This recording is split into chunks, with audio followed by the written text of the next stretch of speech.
Welcome back, everyone. This is Mr. Brain, your friendly neighborhood gaming dad, here with another hero breakdown video. And today we're going to go over one that isn't really specialized in any particular troop type, however, is very useful for certain commanders in this game and is one of the better support or assistant heroes that you can get early on in the game.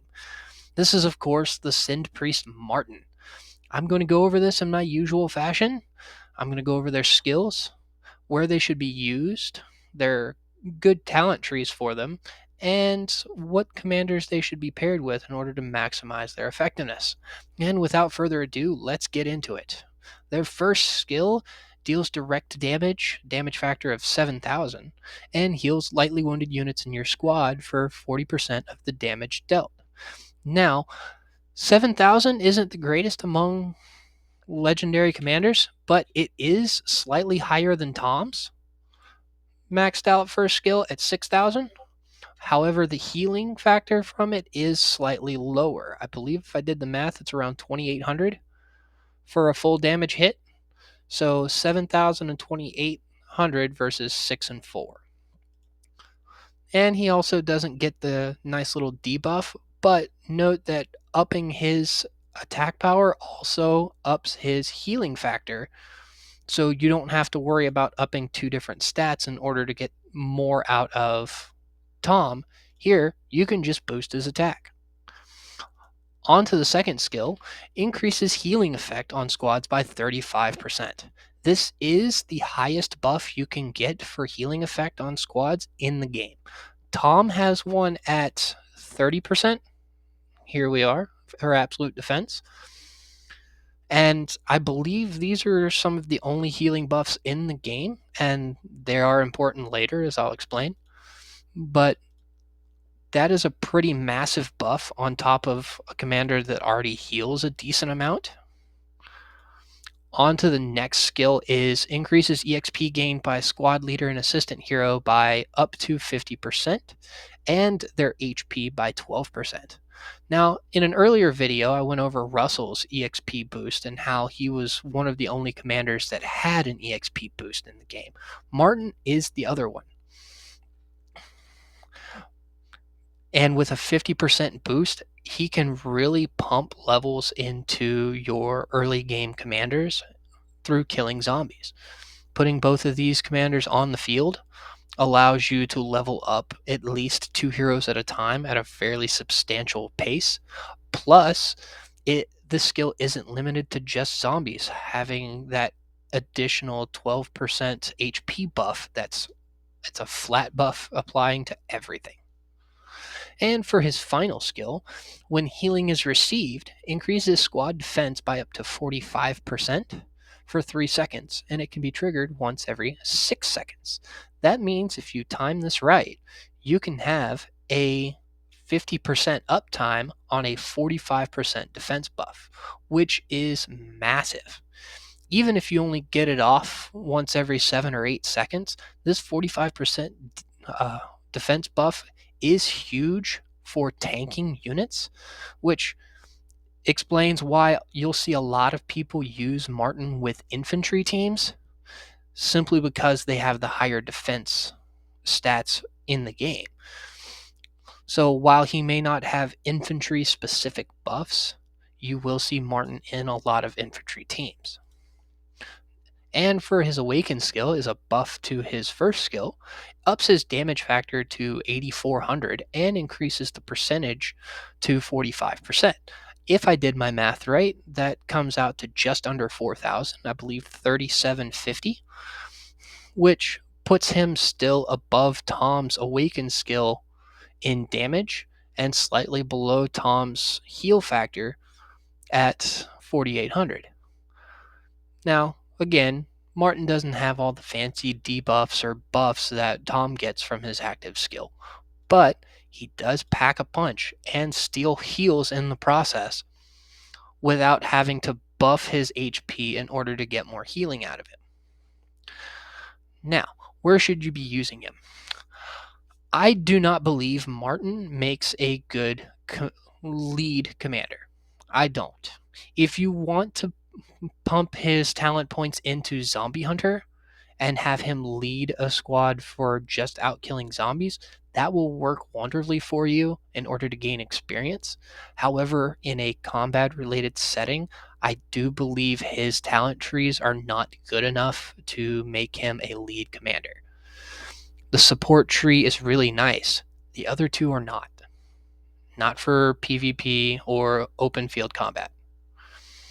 That being said, in case you did decide to try and build him for open field combat, I would come close to maxing out his support tree, but don't go all the way. The final skill on the support tree is very disappointing for anyone except for a couple of commanders, being only a travel speed debuff and not anything to do with rage or damage increasing or anything like that. However, he does get great rage generation out of the support tree, a lot of good damage reduction, and some great travel speed boosts. This one is really nice if you're bouncing between cities and need to fill a tower quickly. You can bounce between with a 60% increase to travel speed and not run the risk of getting caught.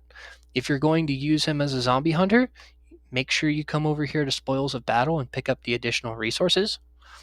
While he's not up there with the greatest of rally commanders for hives, you can get the additional 15% damage from this. And come over here and pick up the additional 1800 heal factor for killing zombies. However, there is such a thing as too much healing, especially when killing zombies, because you're not going to be taking as much damage. I explained this in an earlier video as well. If you are trying to heal anything other than lightly wounded units, such as they've been heavily wounded or killed in combat, the heal factor is wasted. There's nowhere for it to go. It'll heal all of your lightly wounded units, but it won't bring them back from the dead. The overall tree is okay to put a few points into if you want to get the most out of a particular type of troop, because you can go down any of the 4 lines, pick up some additional damage increases or buffs for particular troop types.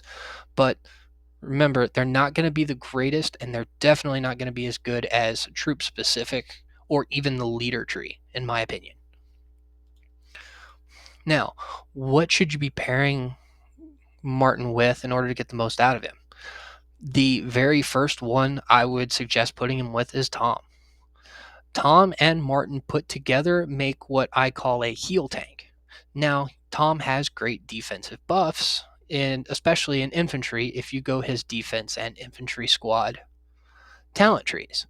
But what makes him truly shine as a tank is to be able to heal off a lot of the damage that is being dealt to him.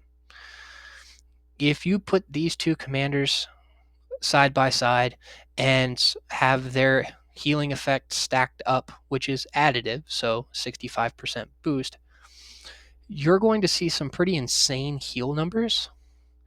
And having as many troops as you possibly can on the field at the end of an arena fight specifically, or even in an open field fight, means you're going to be doing more damage. So you're indirectly boosting your damage by making sure you have more troops than your enemy does. I have seen some people suggest putting him with Thunder in order to have that 35% boost on top of Thunder's healing and giving someone with a bit more punch than Tom or, like I do, Rigoro. However, I feel like boosting Thunder's healing too much runs into that problem I explained earlier, where you don't have the lightly wounded troops to heal by the end of the fight.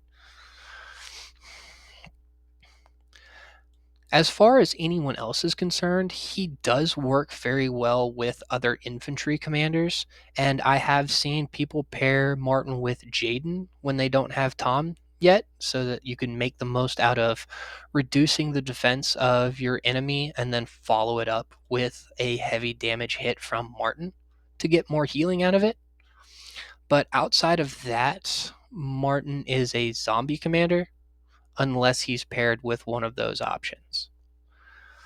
And with that, that is my hero breakdown of Martin.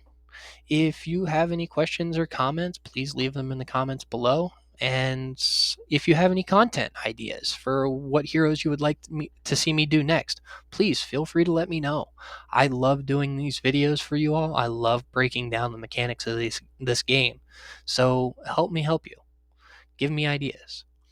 And with that, this is Mr. Brain, your friendly neighborhood gaming dad, signing